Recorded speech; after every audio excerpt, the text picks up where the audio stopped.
Slept On Cinema is sponsored by Training Ties, the ultimate shoe tying tool. If you know someone who's struggling with shoe tying for any reason, Training Ties is the perfect solution. A silly and plotting Jaws ripoff about a 40-foot man-eating snake on the prowl in the Brazilian rainforest. Anaconda just plain bites. Anaconda unfolds with all the on-the-nose deliberateness of a direct-to-video cheese fest that takes itself way too seriously. Anaconda won't make history. Charmless, unfrightening, and even devoid of the requisite gratuitous nudity. Mr. Whipple squeezing his Charmin is scarier than this phony baloney computer effects-driven Anaconda. It's been quite a while since we've had a good old-fashioned monster movie, and apparently it's going to be quite a while longer.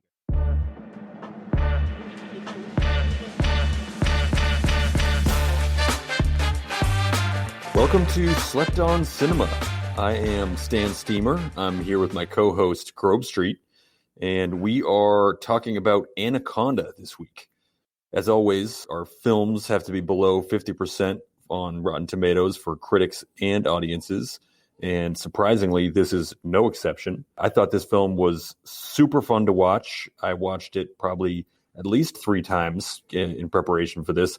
Grove, how many times did you watch? I actually ended up watching it 4 times this week, and my wife watched it voluntarily with me 2 times, which is a very good sign for the movie being enjoyable. Yeah. My wife also watched it for the first time, if you can believe it, as part of this experience. She's a big creature feature fan too, so somehow amazing that this snuck under the radar for so long. Well, it's a nice find for her. All right, rotten premise. So, filmmaker Terry Flores is traveling deep into the Amazon jungle looking for a forgotten tribe. Terry and her crew, which includes an anthropologist and a cameraman, come across Paul, who is stranded on the riverbank. He offers to help them find the tribe, but his secretive behavior puts everyone on edge. They realize too late that he's using them to find a legendary anaconda that's worth a fortune, if they can catch it. Critics review this movie on Rotten Tomatoes, score of a 37, and the audience score is a lowly 24, which is baffling. Even if you want to watch this movie ironically, you're going to have a good time. The critics score, I mean, I can get that. Critics are highbrow. There's, again, a long history of critics not caring for these type of films.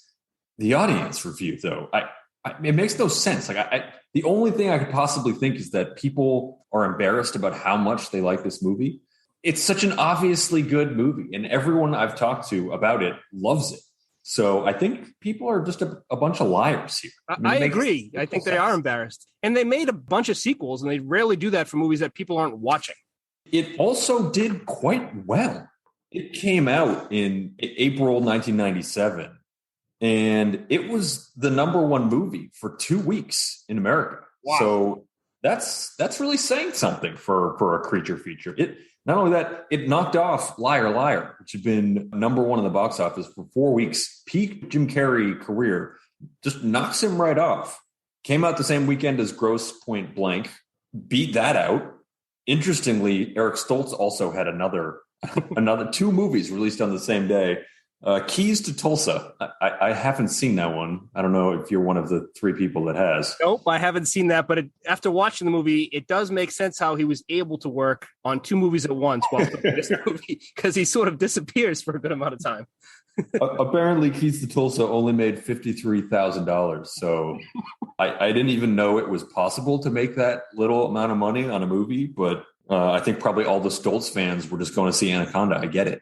But in terms of context, I mean, obviously 1997, very different time than we have now. The movie does have a timelessness to it, I think, as a lot of classic riverboat films do.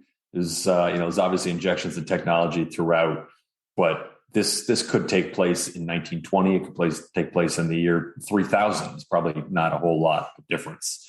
I think a lot of the things that are most interesting about this are about the time this movie came out is the cast. I mean, this cast, if you had to make this film 10 years later with this cast, I mean, you never could. I mean, this film was made for $45 million. If you had to make this in 2007, I don't know, triple, quadruple, quintuple the budget. I mean, you have J-Lo at this point. This is primo early career Jennifer Lopez. When this movie comes out, Selena had just come out. Selena comes out in March 1997. So that's probably the first glimpse a lot of people are getting for J-Lo. there is no J-Lo musician at this point. Her first album doesn't come out till 1999. This is she's pure actress right here. I thought she came in with music first, not acting, or I know as a fly girl first, but that blows my mind. Yeah, so this is pure actress. This is none of the tabloid career that so many of us know her for now. Kind of amazing, and I think she crushed it here. Also, did most of her own stunts. Probably an early career move, but again, was great. Then you have Ice Cube. He was cementing his status as a star at that point. He had Friday in 1995. I think he's probably on the cusp of becoming a star. He was already at a lengthy rap career before that. John Voight, I think at this point, already very much a star. You got Eric Stoltz thrown in, one of the hardest working men in showbiz in terms of how many movies this guy churns out. The list goes on. I mean, you have what? You have Owen Wilson, a throw-in role, but he then becomes a star. You're not going to be able to cast him in his 10 years from then. And you can see why. Like when I went back to rewatch this the first time, I completely forgot that Owen Wilson was in it. He didn't have a ton of lines, but he crushed every scene. He went toe to toe with everyone in that movie, and you can see why he had a big career that came after this. I mean, I had the same thing. I was like, oh wow, I forgot he was in this. And then Carrie Werr, I couldn't figure out where I was placing her from, and I know that the first thing that came to your mind was the Skinamax. I think what I was thinking of was Sliders, 1990s TV show. Oh yeah, I want to say it was on Fox. She was in that, and that show was great. Well, that was an amazing show. Yeah, wow. Other things, just to wrap up, sort of what was going on then. I think this was probably, I don't know at what point the shift happened, but still, if you said Amazon at that point, people definitely think you're talking about the river or the jungle. Amazon, the web monolith, had not really come into the lingo at this point. I was trying to think back. You know, it's about a National Geographic film crew. Trying to think what was National Geographic at this point. And I think it was pretty much just a magazine. The Nat Geo channel wouldn't exist for another 4 years. I had a little bit of a thought when watching this again of would this even be a National Geographic film crew? Is National Geographic still relevant? And I was just way off. I thought National Geographic was totally gone. It might be more popular now than it's ever been. Nat Geo has something like 4 or 5 different channels. It's on 80% of the households in the United States. Their Instagram is one of the most popular Instagrams there is. They have 164 million followers. So I think you redo this today, this is still very much a National Geographic production. Well, I wouldn't think of that. I mean, I just remember being excited in like school to get the new National Geographic magazine. Other than that, I mean, I think that an interesting stage of this director's career, which I think is worth touching on just a bit before getting into some more of the plot points or some other segments. So this director, Louis Llosa, he had come from this sort of Roger Corman school. I don't know if you're familiar with him at all. Roger Corman is basically the king of B movies and sort of exploitation films. This guy's had a career that ran decades. Pretty much you name a famous director, they got their start working with Roger Corman. Francis Ford Coppola, Ron Howard, Martin Scorsese, James Cameron, all of them first worked with Roger Corman. This guy was sort of known for pumping out movies on low budgets. I'm sure you've heard of some of these sort of classic films of his, Attack of the Crab Monsters, Piranha, Humanoids from the Deep, Death Race 2000. He never lost money on a movie. He could make a movie on a shoestring budget better than anyone. So a lot of his films had these creature feature elements. And I guess in the 1980s, he figured out that he could save a lot of money by filming in South America. So he went down and found Louis Llosa, and his first 2 movies were with Roger Corman. He sort of learned how to do this with Roger Corman. He ended up doing another movie, The Specialist, with Sylvester Stallone and Sharon Stone, which kind of bombed. It sort of comes back to his roots here with Anaconda. I think Anaconda is clearly in that Roger Corman style of action, in your face, just kind of weirdness that works. The Specialist was the first movie I watched. I was watching it with my father, and it was the first movie I ever had my eyes covered for me, because there was a scene like in a shower or something, And I could watch everyone die or whatever during the movie. But when that shower scene came on, I've never seen my dad move so fast to put like hands over my eyes. I think that's, again, it's sort of the movie has some sort of timelessness to it. But it's really interesting to see where this came out and a number of people who were involved in it. The stuff that makes that you can pinpoint the time, like this movie really could have been filmed at any time. It's almost like the stuff that lets you know what year it is, or like Easter eggs that aren't really a main part of the movie. You have to like notice like a disc man or something like that can tell you like, oh yeah, okay, but it's not really made to be a big deal. So you're right, it could really be in any year that this movie is made. Yeah, I mean, it made me think back to African Queen, another classic riverboat film. Obviously, that takes place on a different continent. It just has that sort of timeless feel to it. That was great as always. Do you want to move over to Bolo? Let's do it. Be on the lookout for Danny Trejo because you might miss him. And he's looking svelte too. I mean, I guess this was 1997. But. Yeah, my wife and I were talking about that too. It's just like he's looked really skinny compared to the Trejo that we know now. That's a great one. I have one Panther eyeball. When will you see it? Well, I guess I'll stick with the eye theme and go with be on the lookout for Winking. Some great all-time great winks, great leers. This film's full of them. I'm going to go with two monkey murders. Like one is only one on screen, but one it's implied. A lot of monkey abuse in this movie. Be on the lookout for reverse waterfalls. There may be a part where water goes up the waterfall. I have be on the lookout for one amateur tracheotomy. It'll be fine. It's a great movie. I feel like as well as movies you see on ER, you grab a pen, you rip it open, you jab it in. If you could ever pull that move off in real life. Yeah, this makes it look like it's easy to pull off. I'll go with real life references to Ice Cube and his work. We had two of those? Two of those, yep. I'm going to say be on the lookout for two slightly uncomfortable and perhaps out of place dick and balls conversation. Yep, that's good. And I guess I only have one more, but just enjoy The Glares by John Voight.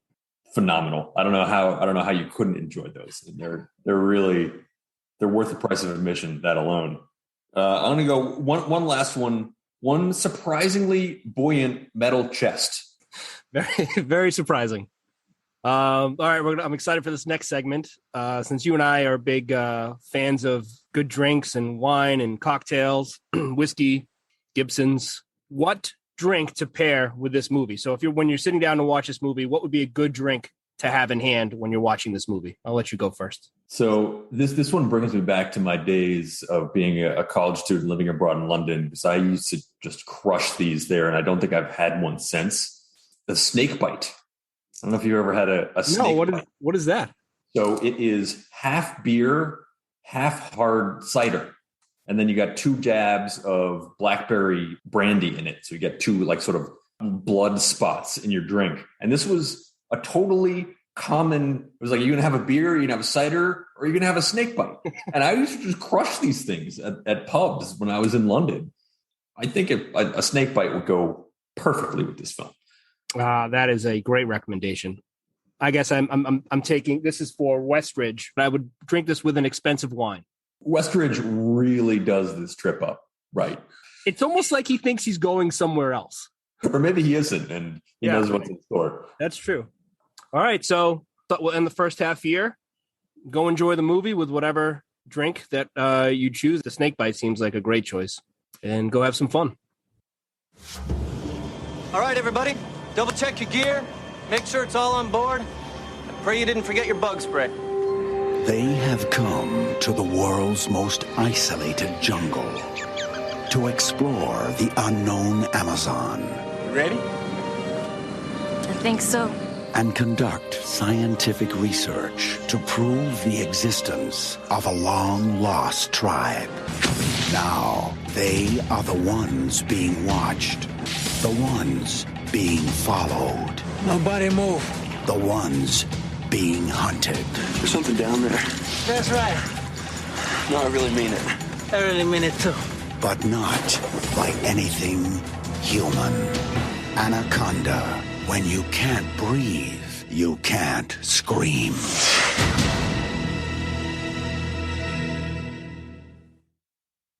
And we're back. Yeah. What a film What an ending. What an experience.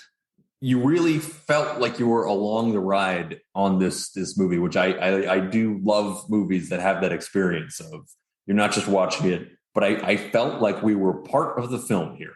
I couldn't agree more. All right, let's get right to the draft. So your first pick in our draft, pick one, round one. Pick one, round one, and I love this one so much. I feel like maybe I could sneak it in a later round, but I couldn't risk it, so I'm going 1-1 here. Cerrone's wink. Yep. I think Cerrone's wink at the end of that film is the best part of this movie. He's winking right at me when I'm watching this movie. Obviously, there's a big debate about this. Is this movie camp? Is this movie serious? What's the deal with the accent? There's a whole bunch of questions that people have when they talk about this movie. But I think that wink, it lets you know that he's sort of in it with us, and he knows that we're watching it and we get it with him. We get the whole thing. It's not over the top. It's just exactly what it needs to be. He's winking right through the camera at us with that wink. I think it does so much with that one little move.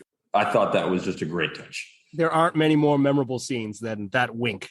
Everything about it. It's such a great culmination to his whole character's presence throughout the entire film. You do kind of feel at times like he's playing in a different movie than some of the other characters. But I think that wink is sort of him saying, yeah, I get it. He's the only one who's in on the joke, I think, that's cast in the movie. No one else kind of does those silly things that he does during the movie, but I'm glad he did. I'm going to go with the scenery. Watching it back then, I mean, if you saw it in the theater, it's one thing, but watching it on VHS or DVD, it was good. But now being able to watch it on like a big HD screen, and they're actually filming most of it in Brazil, and you can tell. And they even stop at one point to admire it in the movie because it was just such a beautifully shot movie. So I'm going to take the scenery as my second. I think that's a dynamite pick. I think that the scenery also, I think, really helped with the feeling of us experiencing the movie with them. You know, the opening shot is this wide open vista, and slowly as the movie proceeds and things get more and more precarious, you go from this wide shot of the Amazon to these narrower and narrower tributaries. You sort of feel the jungle closing in on you along with the characters, which I think was a brilliant move by the filmmaker. You couldn't have done that without going to Brazil to film for those 5 weeks. I think that was brilliant. It also came up, I don't know if you saw this, that a lot of the actors sort of got hands-on with that scenery. I think they actually captured a 15-foot anaconda while they were just staying at the hotel. And all the actors went down to go just see this snake and get a sense of it. And they apparently had 4 of them had to hold it down because this thing was just out of control. I didn't hear that. That's incredible. You could tell in the actors' performances that this was real for them. Yeah, when the wall got blown up and the snakes ended up on the boat, you could tell the realness of the snakes on the boat in their faces. I'll go with the first pick of the second round, snake draft. I got to go. This is tough. I'm debating back and forth here, but the opening scene with Trejo, and they didn't even show the snake. He was so afraid of what was coming up after him that he climbed to the top, brought the gun with him, and killed himself rather than deal. And this isn't like a soft guy. He's caught lots of bad, like not bad, but lots of dangerous creatures in his time. He's used to this, and he decides, screw this. I'm taking myself out before this beast, this whatever that you don't even see it this in the first scene, does it for me. I thought that was a phenomenal entrance. It also, rewatching it, I hadn't remembered that. And it did give me a little pause that we have suddenly become a opening scene handgun suicide podcast, which I didn't anticipate. We'll see if that sticks for the third movie. That's a good point. But I thought that scene was phenomenal. The fact that you don't see the snake, but you feel how terrifying it is when someone so menacing takes his own life instead of dealing with the wrath of this unseen terror. Second pick for me, a steal. I think anyone else's mock draft probably had this one of one. I'm going with the giant snake. I'm going with the Anaconda. In particular, I will take the giant black and red snake at the end, mostly CGI, but I mean, that thing is amazing. I wish we had more snake. Every minute the snake is on camera, it's electrifying. They apparently had 2 snakes that they used to make this. They had a 40-foot and a 15-foot mechanical anaconda that they made. This was in the beginning of CGI. I can kind of get why they didn't put more snake in there. It was apparently $100,000 every second that CGI snake was on screen. Well worth every second. That snake was just awesome. The whole crew didn't see the snake until the 51st minute mark of the movie. Mateo goes and there's the panther, but nobody else sees that. No one really sees what they're dealing with until 51 minutes into the movie. They did a lot of those underwater, like Jaws shots with full of tension that you think something might happen, and the leg comes up in time and nothing happens. Is this third pick? Third pick. I'm going early career J-Lo. She was fantastic in this. I thought she was awesome. She was fierce. She was tough. She was smart. She was just great. You could tell that she was going places. Yeah, I think she did such a great job. There was nothing like she wasn't treating this the same way John Voight was. There was no campiness to it. She was just going after it, and I thought she nailed every one of her scenes. Absolutely. I'm going to go with regurgitation. I thought some of the best scenes in the movie involved regurgitation. When a monkey was regurgitated into Westridge's face, the pure terror on his face, and then, of course, John Voight at the end. Some of the best regurgitating I've ever seen in a movie. Oh, it was amazing. And I feel like we had a little bit of Chekhov's regurgitation. If you see in the opening text scroll that this snake tends to regurgitate its prey for fun, that is back. And you're waiting for almost the entire film for it really to come back. And when it does, it was very like Hot Tub Time Machine-y, where you're like waiting for the guy's arm to get ripped off and you're not quite sure when that first regurgitation is going to come. But when it does, it wasn't the way I thought it was going to be. It was projectile right into his face. It was phenomenal. It was amazing. Sleeper. I'm going to go with the like tribesman folklore tale dick measuring contest between Stoltz and Voight's character, and which continues to where like Voight is so upset that he was challenged. Obviously, he does what he does with the Wasp, but they're trying to get the film of Westridge on the documentary in front of the statue, and he just steps right in front of it and just has a mini tantrum because he didn't like being challenged. I thought that whole thing was incredible. It's a great scene, and I do like that it also comes back later where it ends up that Cerrone was right. They went the way 100% right, and they even at the end say Cerrone was right. Here they are. So he knew what he was talking about. They really should have, I guess, just listened, but they had to find their own way, I suppose. My sleeper pick, and I think we touched on this earlier. I was going to go with bringing a suitcase of wine with you on a work trip. But I think we touched on that on Westridge's move earlier. Phenomenal move, but I will not take that. Instead, I'm going to go with getting rid of Eric Stoltz's character pretty early on. That overlaps with the next one for me. I think that was you watch this and I was like, all right, here we go with Eric Stoltz. And then perhaps the hero of the movie in some perverse way, Cerrone comes out and just takes him out of the movie for a bit of a twist. You think he's going to be the main character. You think he's going to be the savior. And he's pretty much out of the movie right off the bat, which let everyone else shine. In rewatching it, the worst scenes are the ones where Stoltz is in. Everyone else is like likable in their own way, even John Voight. But Stoltz is just like insufferable to start the movie. And I don't know why they had his character smoke a cigarette, because I don't know if he'd ever even smoked a cigarette his entire life. You think of for a guy who's so into method acting, he should have become a chain smoker for a year before agreeing to do this. Some of the least convincing cigarette smoking at the beginning of this movie I've ever seen. I agree. So I guess we'll segue there into the one change to be a blockbuster. So that did cross one of mine off the list, was just erasing Stoltz's character to begin with. But we said this a little bit before, but one change to be a blockbuster, doesn't this qualify as a blockbuster? It grossed $136 million versus on a $45 million budget. I think that's right. This is borderline blockbuster as it is. My twist, and this is, my change, and I think this sort of goes along with it, how close this was to just being, one of the greatest movies, is lean into it a little bit more. Get rid of the PG-13. Stick with the original, the R rating here. Give me more blood. Give me more guts. Give me more curse words. Just make this thing just gross. Give me some gore. I think lean into that Roger Corman history. They apparently had to trim a lot of the cursing. It was a lot. I think they originally were going to have an R rating, and they later dubbed some of the curse words out. So if you're watching closely, you might notice that some of the lips don't line up, for all you lip readers out there. But I think go hard at this. I want to see when that snake's squeezing someone, I want someone's head to explode. I want some bones to fly out, some guts to leak out into the Amazon. Yeah, usually when the snake bit someone's face, there was no mark. Right. I want to see it. I want to see it all. And I think, especially with the sort of legacy that this film has and that it's grown into, I think that just makes it even better if it's just even more over the top. I completely agree. And I'll just add one where if we can't get rid of Stoltz's character, can we please get rid of the love story between Stoltz and J-Lo? Because I don't think I've seen such little chemistry in a movie between two people.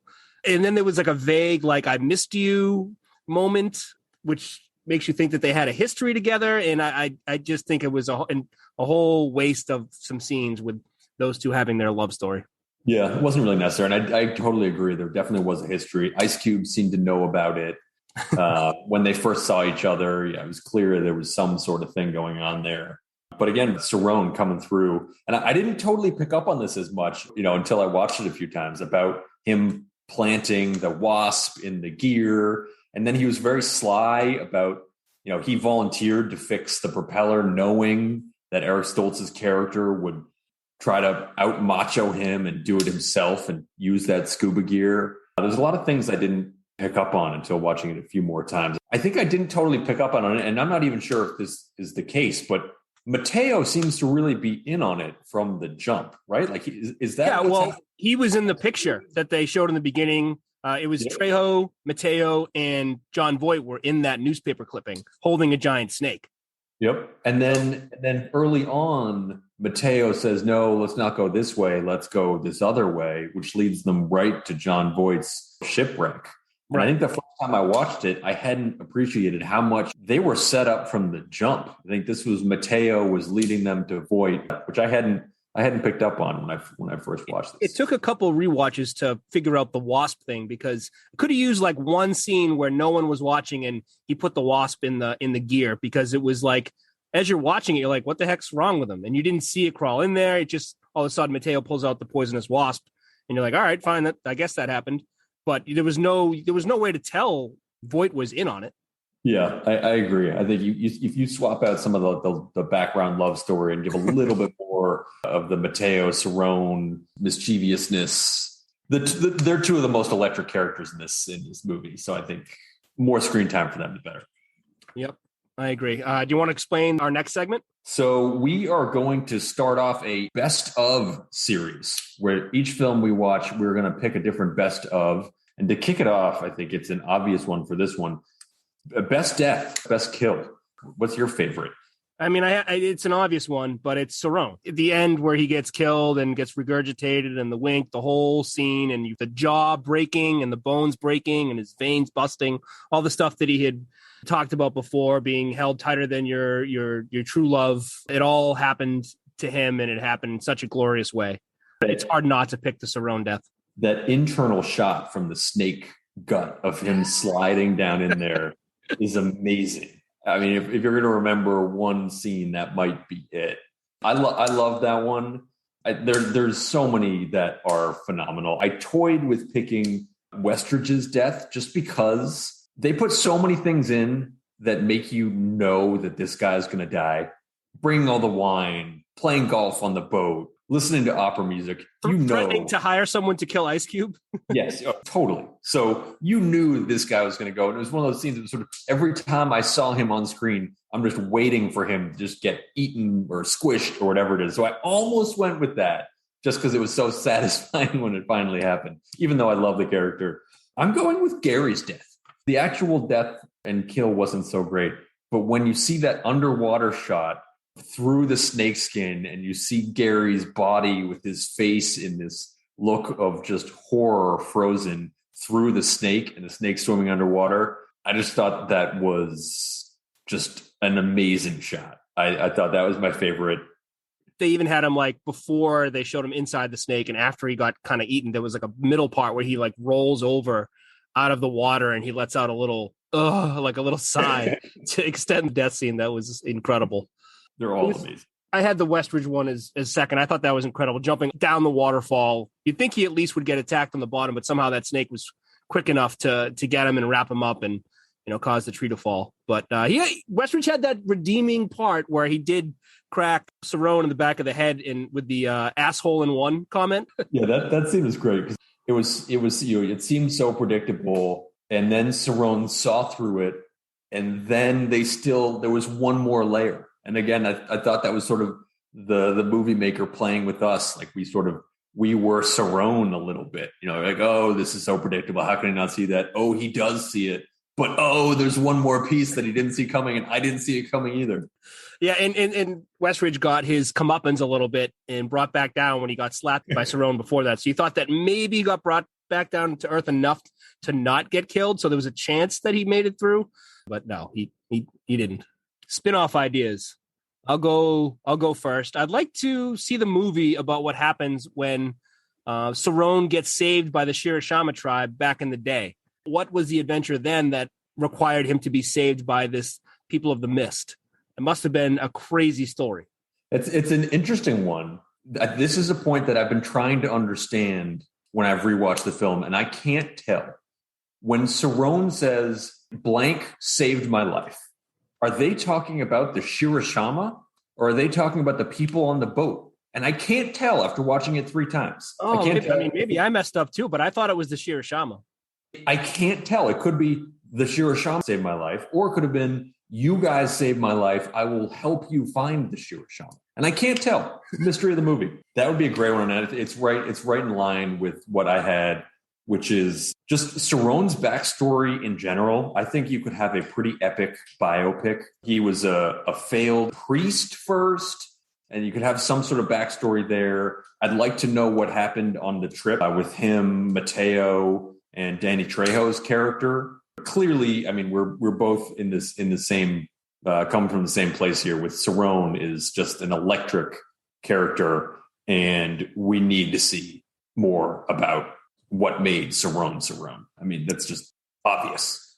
And another one, who's the bad guy of this movie? Is it the snake? Is it Cerrone? What if the snake is going after Cerrone because Cerrone keeps killing all the snakes and poaching them? And there's even a wall up to keep people out. He blows that up, comes in there to try and get more snakes. Like the Shirashama worship these things. So what if it's like the same movie, but from the perspective of the snake, where these guy just won't leave him and the snakes alone? The snakes are probably the most pure character in this whole thing. The snakes, they're trying to live in the Amazon, do their own thing. These people keep coming in here with these gas-filled boats, trying to shoot them and blow them up. They're just doing their snake thing. So I think I love the idea of the change perspective. The newspaper article could have been holding up one of his, kin. Oh yeah. Yeah, I think all of those could be huge spin-offs. The big question here, does this go on your shelf? You're the movie store clerk. You're staking your reputation on it. Does this belong? If I was unsure before I started rewatching this, the fact that I found myself watching this 4 times this week, my wife watched it twice. We both loved it. It absolutely goes on my shelf, and I would recommend it to anybody who I thought, to almost anybody who came into the video store as a great time. I totally agree. And I had a kind of similar experience where I was going into it, and I've seen it, a number of times, of course. And I was going into it being like, yeah, this movie's good, but I don't think it's going to be a shelf movie. It's just so good. The characters are so good. You have everything you want. And a lot of times in creature features, you don't have this dynamite cast because usually the star of the movie is the creature, and you don't need this dynamite cast. And in many ways, they didn't here. And a lot of these characters or these actors weren't superstars at the time. They've since gone on to have superstar careers. and you get this great combination of great creature, great cast, and it's just so much fun. It also comes in, right at 90 minutes, perfect length for a creature feature. I don't know what more you could ask for. Yeah, I almost took the length of the movie as one of my draft picks because it was the perfect one. If this went on 20 minutes longer, the rewatchability would have gone down and it would have become a different movie. But this is just such an easy movie to go through. And, different parts lead into other ones where you're like, I'm not going to turn this off now. If you ever catch this movie at a different time, you're like, well, I'm going to stay around until Sarone's death or until Gary gets eaten or whatever. There's always something coming up that you're looking forward to with this movie. Couldn't agree more. It's just a phenomenal film all around. I think it's just still shocking to me, the low audience score. Again, I get the critics, because fine, critics have to do their critic thing, but the audience just, maybe people just need to see it more. I don't know what to do. That's also like affirmation that what this podcast is about. Sometimes the critics miss it and sometimes the audience does too. And so the low score at least allowed us to do this, which was really fun. I really enjoyed watching this movie. Yeah, it was great. All right. I hope you all enjoyed it too, and I can't wait till the next one. Yeah, if we picked out the next one, we giving people a tease. Yeah. All right. Do you want to set it up?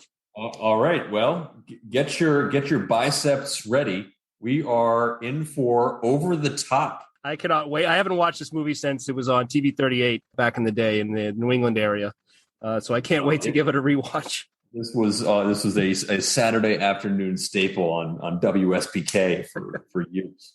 All right. I hope you guys all enjoyed it. Over the Top next time.